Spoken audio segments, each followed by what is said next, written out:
台南的家长指控讲，有一间高中的老师咧上课的时阵，甲教室内底所有的门窗拢甲关起来，规节课拢无通风，互学生咧伫内底上课的时阵是头晕目暗，根本都无法度专心。学校是回应讲，其实代志咧发生的时阵，都有随启动调查，冇通报国教署啊。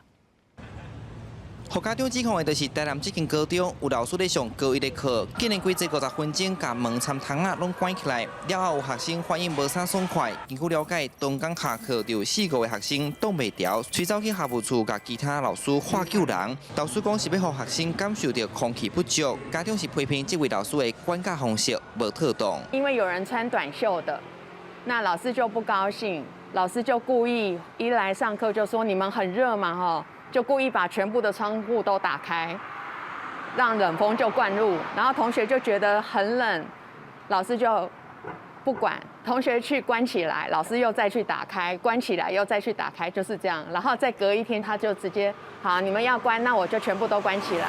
老师要开窗户，然后学生想关窗户，老师就把门窗一起关起来。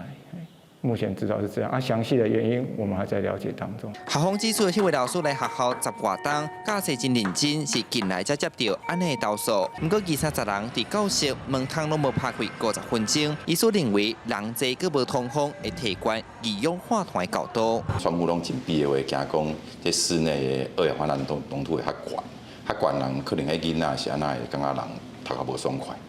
另外是讲吼，最近吼流感啊、新冠嘛是搁有啦。 感冒也是安那较好传染。这件事件，家长问校方要赶紧调查好详细。校方回应有关心学生的学习，目前一切拢正常，案件嘛等咧调查。记者从台南采访报道。